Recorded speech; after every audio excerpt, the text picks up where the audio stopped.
Palavra da Verdade, com Hernandes Dias Lopes. Bendito seja Deus. Meus amados, vamos abrir a palavra no Salmo 116. É o Salmo que tem como base a liturgia de hoje. E nós vamos examinar esta linda passagem. Salmo 116.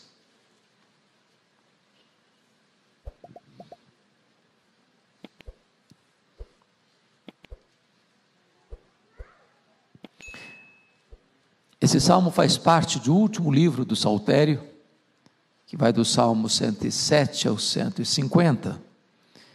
E se você percebeu, não há indicação do seu autor, do escritor. E a maioria dos estudiosos acredita que esse salmo foi escrito pelo rei Ezequias. Parece-nos que ele retrata o drama vivido por Ezequias.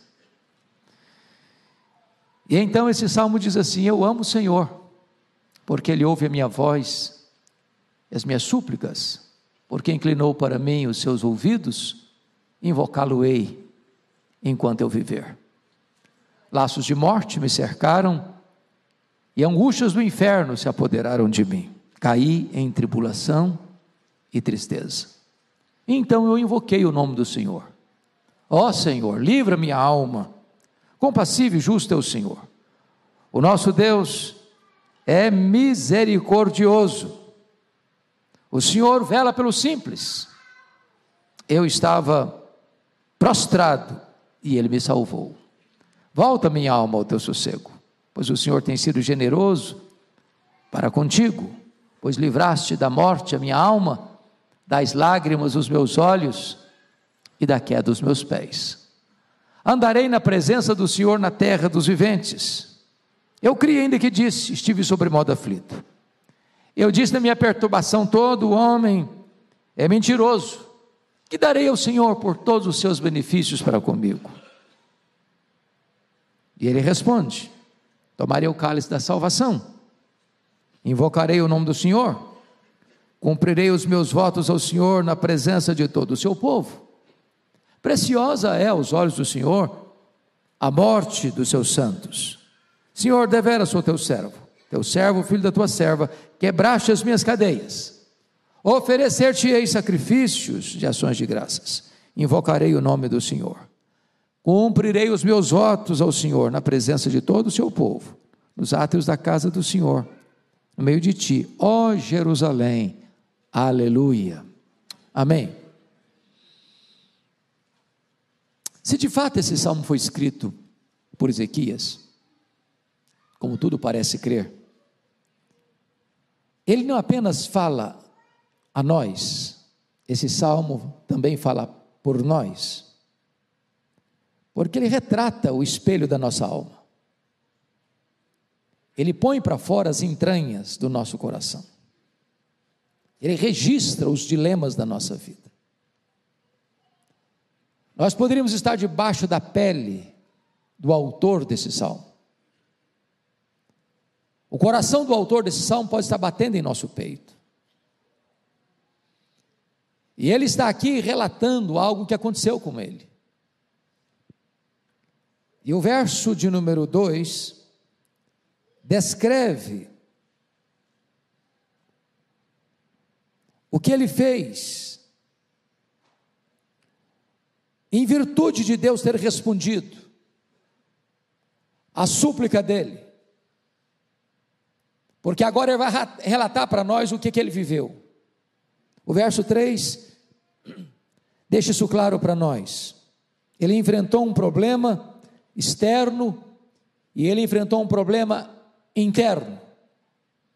No que tange ao rei Ezequias, vocês sabem, o pastor Erival pregou hoje às 11 horas, embora eu não estivesse aqui fisicamente, mas acompanhei parte da mensagem de casa, e ele retratou o fato de que Ezequias foi um homem de Deus, que começou a governar com 25 anos de idade, que governou 29 anos, que morreu com 54 anos, e que no auge do seu governo, exatamente aos 39 anos de idade, quando o homem está no seu momento máximo de vigor, de capacidade mental, de experiência, ele enfrenta dois problemas.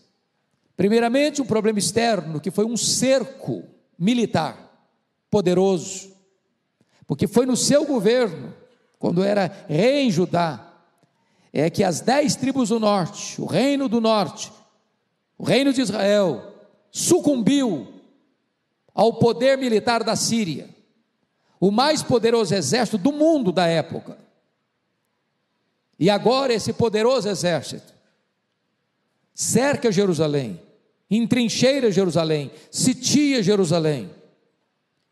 E Jerusalém não tem capacidade, o rei Ezequias não tem capacidade de resistir, de um enfrentamento militar. Não tem tempo, não tem estratégia, não tem sequer homens suficientes para enfrentar aquele grande cerco. Mais do que isso, a Síria, através de seu comandante, traz uma afronta a Israel, a Judá, a Jerusalém, e dizendo para o rei: pode se render, porque Deus nenhum consegue livrar você da minha mão. Esse era um problema insolúvel. Insolúvel. Como é que Ezequias venceu? Pela oração. Ele apresentou o caso a Deus, e Deus não precisou de muito tempo. Deus escalou apenas um anjo, e esse anjo matou 185 mil soldados assírios ao redor de Jerusalém, e a ameaça frustrou-se, e Deus poupou Jerusalém, em resposta à oração de Ezequias. Mas agora Ezequias está enfrentando um segundo problema, é interno. Ele tem uma úlcera, um problema no estômago, e os médicos não conseguem resolver. Ele é um homem rico, ele é um homem poderoso, ele podia ter recorrido aos melhores recursos da medicina do seu tempo, mas nada resolveu o problema, até o dia que Deus manda o profeta Isaías na sua casa com um recado: ponha em ordem a tua casa, porque morrerás, e não viverás.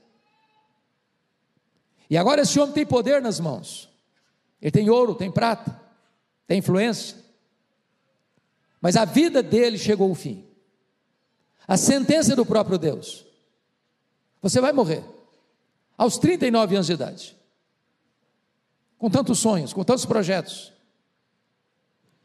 E diz a Escritura que sobrou para esse rei apenas uma parede, e para a parede ele se voltou, e orou fervorosamente, e chorou copiosamente, e Deus respondeu rapidamente. O profeta Isaías não tinha saído da cidade ainda, quando o Senhor disse para ele: volta lá, e dize a Ezequias, príncipe do meu povo, que eu vi as suas lágrimas, que eu ouvi a sua oração, e que eu o livrarei do poder da Síria, e o curarei, e lhe darei mais 15 anos de vida. E Deus mexe na estrutura do universo para atender a oração de Ezequias, um grande milagre. E ele relata isso no versículo 3: laços de morte me cercaram, e angústias do inferno se apoderaram de mim, caí em tribulação e tristeza. Chama a sua atenção para esse ponto.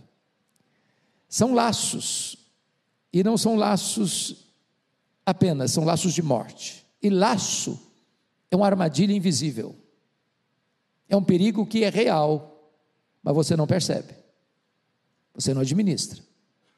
É pisar num terreno minado. E ele vai definir algo, irmãos, que todos nós sabemos o que é: angústia. Quem já sentiu angústia aqui? Democraticamente todos nós. Mas eu não sei se você e eu já sentimos o que ele disse aqui: angústias do inferno. Eu não sei. A ideia aqui é que o inferno tinha mudado de endereço, o inferno tinha se transferido para dentro dele, que a alma dele era esse campo minado, tomado por uma angústia, que não vinha e ia embora, não, se apoderaram de mim, enfiaram as garras em mim. O resultado desse ataque externo, dessa angústia interna, é que o levou a cair em tribulação e tristeza. A ideia de tribulação é um peso que esmaga você, que achata você, A alegria foi embora do rosto dele. Então esse é o problema que esse homem está enfrentando, um drama pessoal.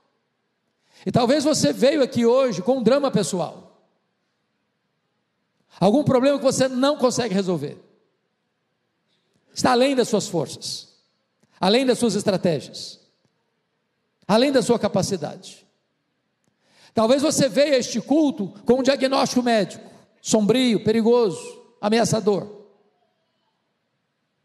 Talvez você está como Ezequias, caído, prostrado, com a tristeza crônica, com a dor na alma, precisando de um milagre de Deus na sua vida. E aqui nós vamos encontrar como é que ele reage a tudo isso. O clamor a Deus é o que você vai ver nos versos 4 a 6. Confira comigo aí. Então, eu gosto dessa palavrinha então, porque ela é o link, ela é o vínculo, ela conecta a situação desse homem que está no fundo do poço. E quando você está no fundo do poço, quando você não tem para onde correr mais, você só tem uma direção para olhar, é para cima. Então, eu invoquei o nome do Senhor. Aqui está o tempo oportuno de você clamar. É quando você chega no último furo da correia, na última volta do ponteiro, no último recurso que você tem nas mãos. Então, é a hora oportuna. E aí vem o pedido específico. Eu invoquei o nome do Senhor. Ó Senhor, livra-me a alma. Talvez o livramento que você está precisando hoje não é financeiro, talvez não é nem mesmo físico, talvez é um livramento espiritual, é aquela angústia,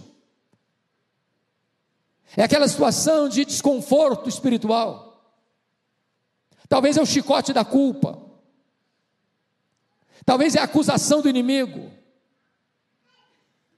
talvez é uma situação que você põe a cabeça no travesseiro, mas não dorme direito. E o salmista está pedindo: Senhor, livra minha alma.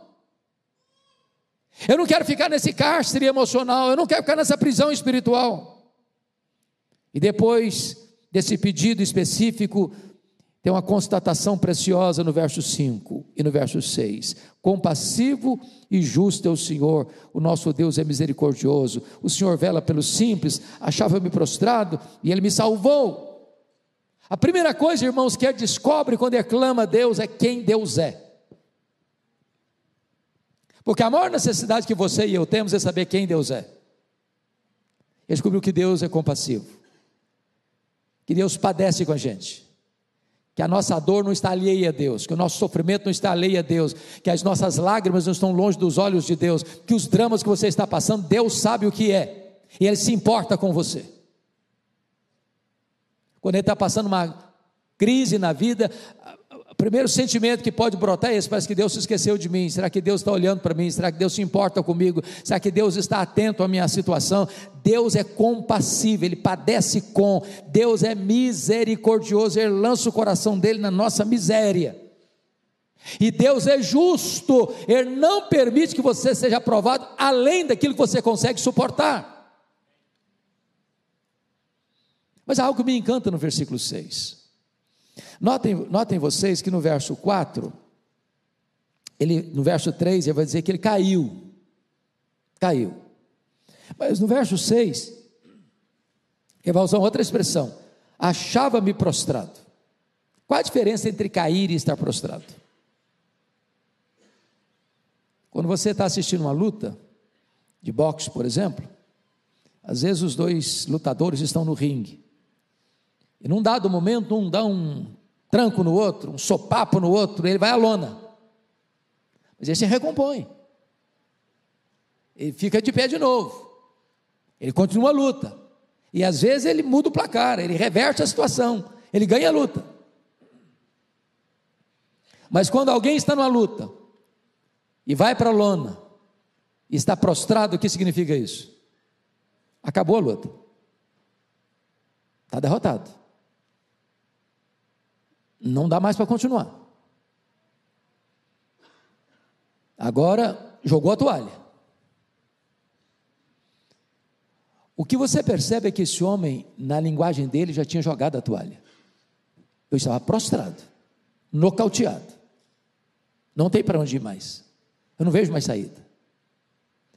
Eu quero dizer para você que se você está nocauteado pelas lutas da vida, o Deus da restauração está aqui hoje, para botar você de pé outra vez, para restaurar você de novo, para lhe dar uma segunda chance, para lhe dar uma nova oportunidade, para escrever um novo capítulo na sua história, para refazer a sua história, para restaurar a sua vida.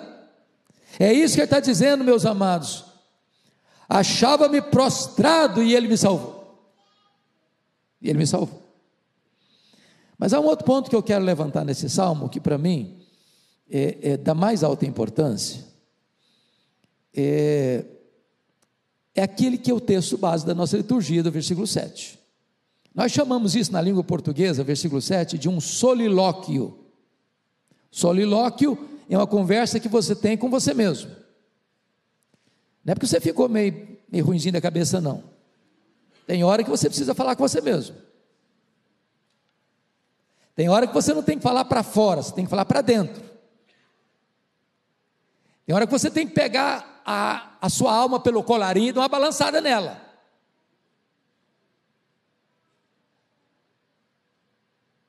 Tem hora que você tem que ser duro, não é com as pessoas não, é com você mesmo.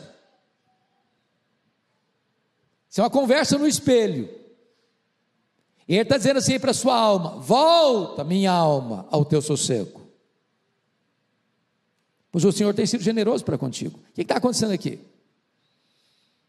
Eu acho que esse versículo para mim é um dos manuais mais excelentes de psicologia humana. Porque nós aqui, pela graça de Deus, se não todos nós, a maioria de nós aqui, já teve uma experiência com Jesus, já nasceu de novo. Gente que tem o nome no livro da vida, tem o Espírito Santo. Convenhamos, você é crente, alguma vez você ficou assim, perturbado, desassossegado?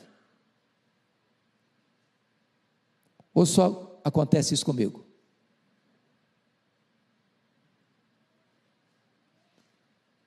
Aí está falando assim para mim: minha alma, ó, volta ao teu sossego. Por que você está assim? Você está nesse pânico todo, essa angústia toda, esse desespero todo? Você está desassossegada por quê? O Senhor já foi generoso contigo. Calma, sossega, volta ao teu sossego, aproprie-se das promessas,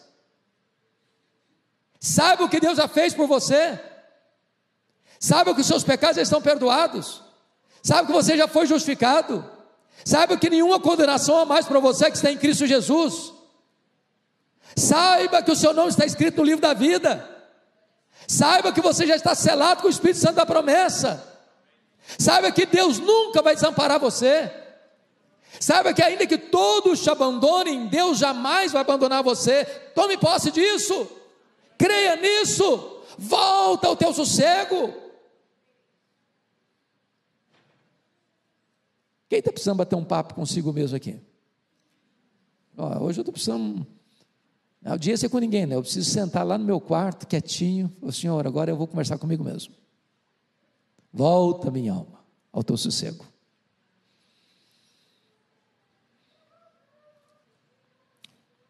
Agora, depois que ele faz isso, ele vai trazer aqui para nós o testemunho de uma tríplice libertação que ele recebeu de Deus. Olha o versículo 8 comigo. Pois livraste da morte a minha alma, das lágrimas dos meus olhos, da queda dos meus pés. São 3 livramentos aqui. Primeiro, o livramento espiritual. Livraste da morte a minha alma. Se você entrou aqui hoje e ainda não tinha convicção de que seus pecados estão perdoados, hoje você pode sair daqui com a sua alma liberta. Você pode sair daqui perdoado. Você pode sair daqui hoje tomando posse da salvação da vida eterna. A segunda libertação é libertação emocional. Livraste das lágrimas dos meus olhos. Preste atenção nisso, Deus não apenas consola você, Deus estanca a causa do seu choro, porque não basta apenas você parar de chorar agora, se você não estancar a hemorragia que está provocando esse choro. O que é que está fazendo você chorar? Quais são as causas das suas lágrimas? Está na hora de fechar essa torneira, e Deus pode fazer isso, e enxugar suas lágrimas, e livrar seus olhos das lágrimas. Hoje você pode sair daqui saltando de alegria, porque não há maior alegria do que esta, de você estar na verdade, de você saber que o seu nome está escrito no livro da vida, de saber que não tem condenação sobre a sua cabeça mais. Mas esse homem relata uma terceira libertação no versículo 8, é a libertação moral. Da queda livraste os meus pés. E meus amados irmãos, nenhum de nós aqui nesse auditório, nenhuma pessoa que está nos assistindo, é suficientemente forte espiritualmente para estufar o peito e dizer: esse pecado eu não cometo. Quando Pedro, do alto da sua arrogância, disse para Jesus: ainda que todos te abandonem, eu jamais. Ele negou Jesus. Somos frágeis. Deus conhece a nossa estrutura e sabe que somos pó. Hoje, tratando do Salmo 73 de manhã, nós lemos isso: é Deus quem nos segura pela sua mão direita, nos guia com o seu conselho e nos recebe na glória. Quem nos dá segurança é Ele, quem segura firme a nossa mão é Ele. Ele é o nosso refúgio, a nossa fortaleza. Os que confiam no Senhor são como o monte de Sião, inabaláveis para sempre. Bendito seja Deus. Mas agora, amados, notem comigo que ele vai descrever a sua perturbação íntima nos versos 10 e 11, e vai dizer o seguinte: eu criei, ainda que disse, estive sobremodo aflito, eu disse na minha perturbação, todo homem é mentiroso. E ele vai começar a mostrar aqui então a sua grande aflição e a sua grande perturbação, para em seguida, depois de relembrar essas coisas do passado, trazer à sua memória a pergunta da gratidão, no versículo 12: que darei ao Senhor por todos os seus benefícios para comigo? O que você pode dar para Deus? O que Deus espera de você? Que pergunta incrível: que darei ao Senhor? Quem tem recebido benefícios de Deus aqui nesse auditório? Que benefícios são esses? Deus tem dado a você a vida, a respiração, tudo mais. Nele vivemos, nos movemos, existimos, temos uma casa para morar, temos pão sobre a nossa mesa, temos cama para dormir, temos roupa para vestir, temos uma família, temos um lar, temos uma igreja, temos amigos, temos irmãos, temos trabalho, temos prosperidade, temos saúde, temos olhos para ver, temos ouvidos para ouvir, temos boca para falar, temos mãos para trabalhar, temos pernas para andar, temos um coração que bate 100.000 vezes por dia, temos a vida eterna, temos o nome no livro da vida, temos o Espírito Santo habitando em nós, somos a menina dos olhos de Deus, somos a herança de Deus, somos a delícia de Deus, temos tudo em Deus, temos Cristo como a nossa herança. Quantos benefícios que darei ao Senhor? E esse homem vai mostrar agora a sua confiança inabalável.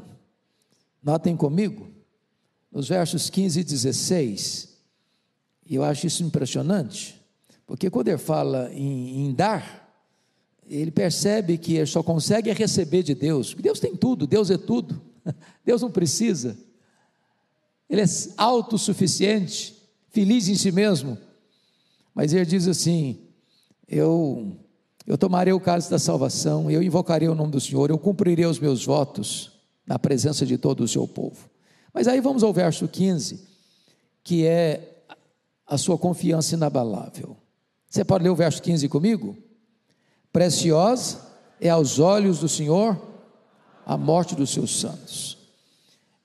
Eu sempre entendi esse versículo como se fosse assim, Deus fica feliz quando um crente morre. Aí fui examinar um pouquinho melhor, dar uma olhada um pouquinho mais profundamente nesse texto, e me parece que não é a interpretação que os estudiosos têm dado ao longo dos séculos. A ideia de que é preciosa não é que Deus, quando um crente morre, fica feliz lá no céu, não. A ideia de preciosa é que a morte dos santos tem peso para Deus, não é uma coisa fútil para Deus, sem valor para Deus. É que você é importante para Deus. Isso é precioso, não é uma coisa comum, qualquer. Em outras palavras, eu na minha realidade, pastor Ival, há muitos anos, tinha um colega pastor que gostava de fazer do funeral uma festa, e aquilo me constrangia, porque passava até a ideia que a família não podia chorar. E aí você vai para a Bíblia e você não encontra isso na Bíblia, não é verdade? Todo funeral na Bíblia tem o quê? Tem choro, no Velho Testamento e no Novo também.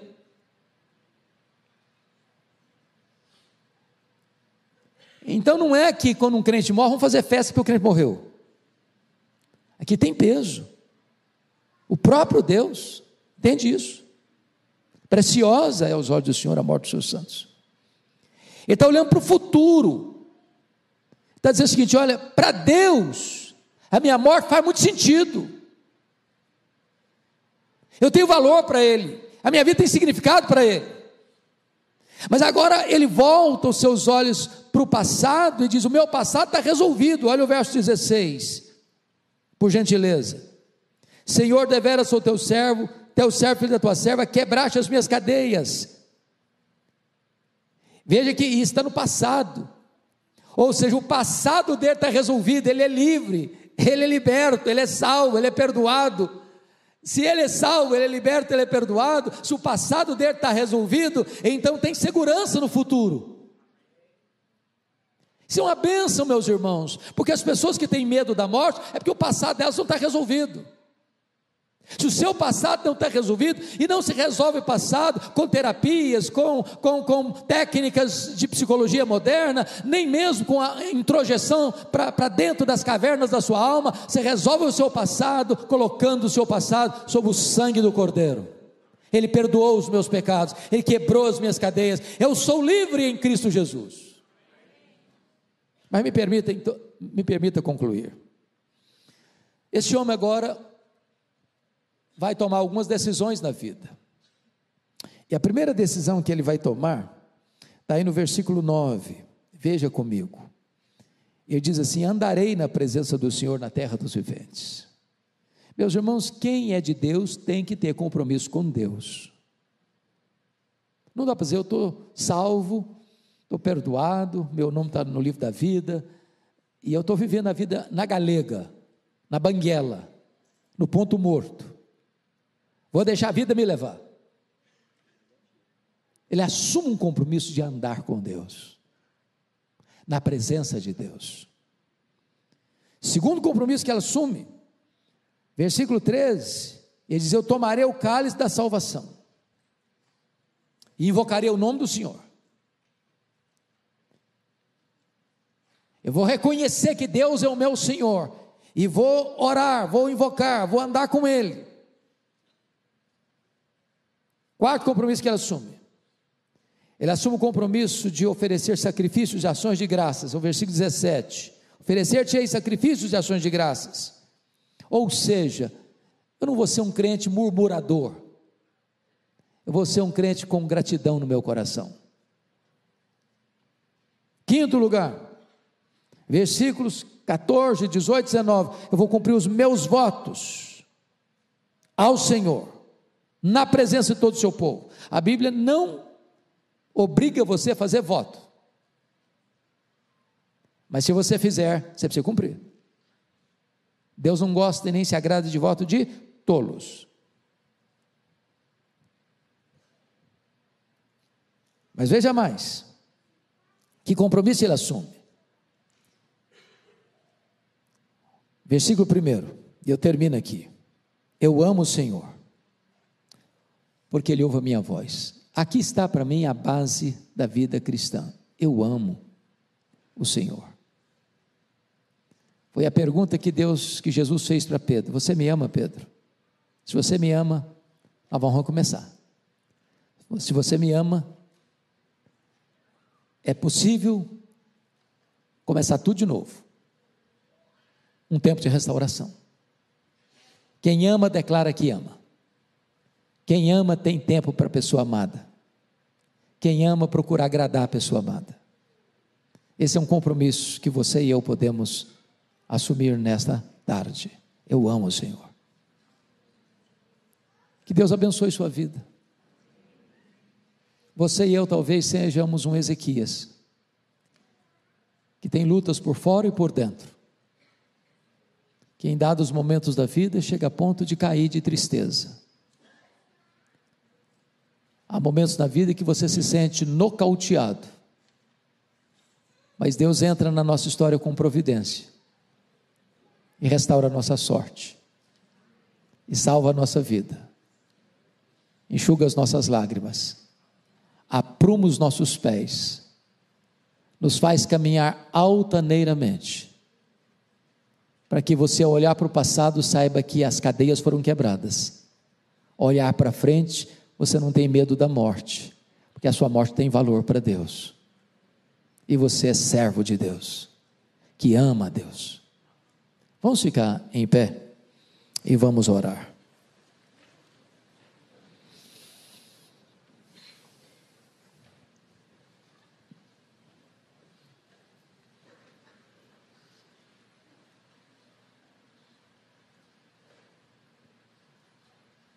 Quem hoje precisa de uma intervenção de Deus na sua vida? Levante a sua mão. Senhor, nós estamos na tua casa, na tua presença, com o nosso coração aberto, franqueado. Abrimos, Senhor, o mapa da nossa vida, e reconhecemos que o que aconteceu no passado também tem acontecido no presente, e como Ezequias também enfrentamos lutas, situações difíceis, que nós não temos poder para resolver, nós não sabemos resolver, nós não temos ferramentas suficientes para resolver. Há momentos, Senhor, que nós lidamos com problemas de enfermidade, que o melhor da medicina de São Paulo ou do mundo não tem uma resposta, não tem uma solução. Há momentos, Senhor, em que nos sentimos assim, nocauteados pela vida, abalados, perturbados, mas hoje queremos declarar que quando invocamos ao Senhor, descobrimos que Tu és compassivo e misericordioso, que Tu és justo, que Tu estás vendo a situação que estamos vivendo, e que ainda, meu Deus, que a situação seja totalmente fora do nosso controle, Tu és poderoso para reverter esse quadro, e trazer salvação para a nossa alma, consolo para os nossos olhos, firmeza para os nossos pés. Bendito é o Teu nome, Senhor. E eu te peço nesta tarde que Tu visites cada coração aqui, aquele que entrou aqui hoje triste, que o Teu Espírito traga vestes de louvor em vez de espírito angustiado. Aquele que entrou aqui, meu Deus, enfermo, talvez com um diagnóstico sombrio sobre a sua saúde, que haja cura nesta tarde para a glória do Teu nome. Que aquele que entrou aqui, meu Deus, com um problema pessoal, familiar, insolúvel, que nesta tarde, Senhor, haja um milagre da Tua mão poderosa nesta vida. que aquele que entrou aqui, Senhor, ainda sem conhecer-te como Deus vive, pessoal, que estas tardes sejam uma tarde de salvação. Ah, meu Deus, Tu és o mesmo Deus de Ezequias, que ouviu a sua oração, que viu as suas lágrimas, que o curou, que o libertou. Faça o mesmo, Senhor, ainda.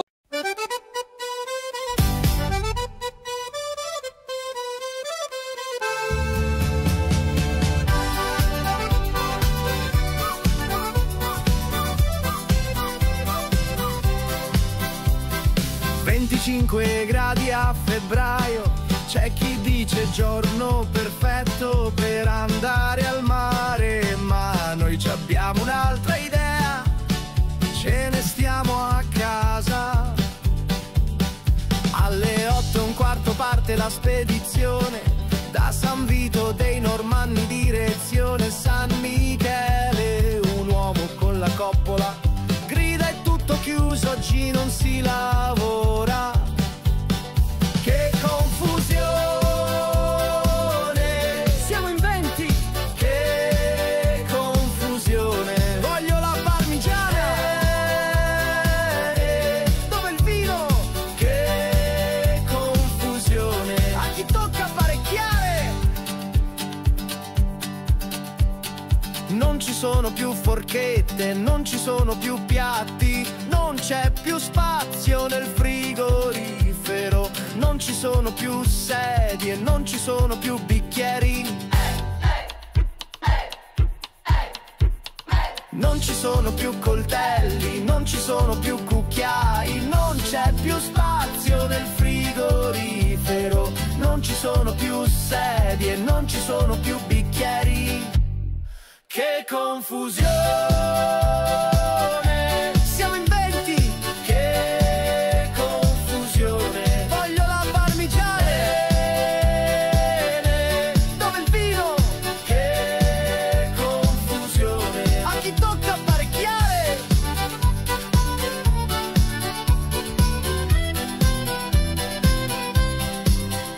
Se non mi liberi subito quella padella, non lo so che ti faccio. Amore, è finito il caffè, mi presti il tuo e te lo rifaccio.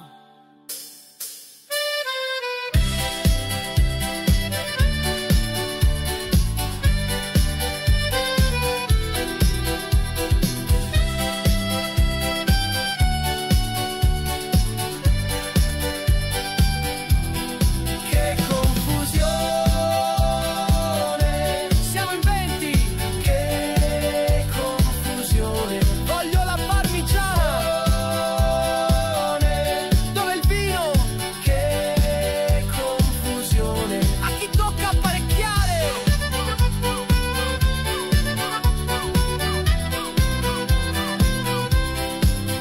confusione.